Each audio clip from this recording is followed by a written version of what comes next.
So it's about time we get this thing stripped down. Gonna get this complete rear end off, get everything out of there. So give it a freshen up, get a new fuel tank on it. So let's get started. So I've just removed the rear beam and the fuel tank, and you can see how grubby it is. So everything is going to get replaced, and anything that can't be replaced is going to be refurbished and repainted. So you can see the fuel lines, and you can see the lovely heat shield underneath it. Let's see the state of that. So that's getting replaced as well. I've got a new one of them for it. So the state of these brakes, look like there was they come out to sea. I'm not sure if I took this off the car or if I've just dug it out of a canal. But yeah, as soon as it goes back on the car, it's going to be lovely and fresh. It's going to have a new fuel pump in it, and all these bits already got all lined up for it, so it should be pretty quick. So next job is to get all this wiring and brake lines off the rest of the car. And what I'm going to do then is I'm going to check all the brake lines over for corrosion, because they're prone to corrode on the back of these cars. And if any of them need renewing, I'm just going to make up rear lines for them. I've got copper piping and toolkit to build them up for it.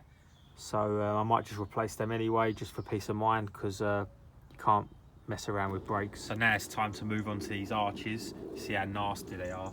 I'm going to remove everything out of here, the whole lining, the lot, so I can strip it down and get it ready for painting.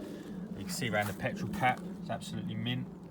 A lot of them rust badly in here, but this one's got no rust at all. So always check around your petrol cap to see if it's rusting, where the water sits in here, and the salts all get stuck in here from the wheel arches and it starts rotting, so make sure that's nice and clean. And then what I'm going to do after that is remove all this plastic trim, all these plastic pipes, and give these arches a proper clean up, so I can get them ready to prime up and paint and get them looking as fresh as the front. So you can see the difference between how it looks now and how the front's going to look. How the fronts look, so that's how they're going to look, and they'll be nice and fresh. So we completely stripped under here now, got all the filler neck out, and what I've done is I've gave the arches a proper clean up, degrease, with some proper wheel cleaner and fairy liquid. I'm going to let that dry out now, and then I'm going to use some brake cleaner, get rid of any tar or anything, and then we're going to treat any rust patches, any surface rust like that. We're going to check behind all the seam sealer and make sure there's no rust, because it's only paint over rust, and then it's going to come out really nice. So something I want to show you all is this is the rear brake line that goes across the rear beam, and this is the one that always corrodes, so be really careful, because you can see how bad it is, and they split and start leaking, and then you have no rear brakes. So that's going to be replaced in copper, brand new connections, so I'm going to make that up. But yeah, always check these on your rear lines now, because these cars are starting to get a little bit old, and they was galvanised from new, but obviously the brake lines and that are going to start need to replace. So always give them a check at the MOT time and make sure that you have good brake lines, because we all know these are quite powerful cars when they're tuned, and you don't want to be ending up with no brakes. So I've got a nice brand new fresh radiator ready to go on it as well. I'm going to run the twin fan setup that I'll run in all my cars, because I like to keep the cars cool in the summer. It's not so bad this time of year when it's cold, but instead of running, this is an aftermarket fan, but instead of running one single fan on the back, I always run two fans, two 11-inch fans, and that fills up the whole radiator perfectly, and it keeps the car a lot cooler in the summer. So it's a really good mod to get rid of that big bulky fan that's on the back, and you can have a lot more room in the engine bay. So with all the back stripped down now, the plan is I'm going to move to these fronts so I can get the wheels back on. So what I'm going to do now is I'm going to complete all the front, get all the nice braided lines, the new wishbones, the brakes all on, everything, so the front's completed, arch lines. And I'm going to solely move on to the back, and that way I can get the back right up in the air, get it nice and clean, and work on it properly. So you can see on the front, the brake lines, I've replaced them totally with copper, so there's no more corrosion on them, and that's coming all the way from the ABS pump, because they always corrode coming over here. underneath the chassis legs. You see the freshly painted gearbox rebuilt. So now the rear end's all stripped down and cleaned. I'm going to move on to the front again, and I'm going to get all the brakes on, the polybush wishbones on, the braided lines, drop links, get all the front end so it's pretty much together, ready for the wheels to go on. That will save a lot of time, and then I can drop it on its wheels and get the back end right up in the air, get underneath it, and I'll be able to give it a proper clean, assess any surface rust that's there, treat it. And then get the whole lot ready for paint. So as if by magic, you join me back here, all the front ends back together. So I'm going to give you a quick rundown of the spec of what the parts I've used on the front end. So I've gone for a VXR 320mm brake kit with M-Tech discs. I like the M-Tech discs. So we've got brand new, well pretty much brand new brake calipers with stainless pistons. We've got Frodo DS2500 pads. They offer amazing stopping power. We have Spax adjustable shocks with 45mm lowering springs, which is a nice ride on the road. It's not too harsh.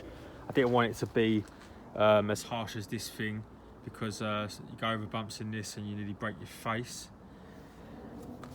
We've got, instead of going for the solid wishbone mounts like I have in my other car, we've gone for Powerflex polybushs. We've got the wishbones are brand new ball joints. I've used brand new inner and outer tie rods, brand new drop links, and instead of running the horrible rubber brake lines, I've gone for braided brake lines. You can see I've replaced all the lines with copper. So I've also got a couple of packs of camber bolts for when I get the car aligned. I've got brand new arch liners to go on the car, which I've bought the brand new clips to fit them into the arch from GM. Also, I am currently rebuilding the front drive shafts. There's nothing wrong with them, I just wanted to put brand new CVs and gaiters and that on them, so that's why they're not in at the minute. And I'm going to get them in soon.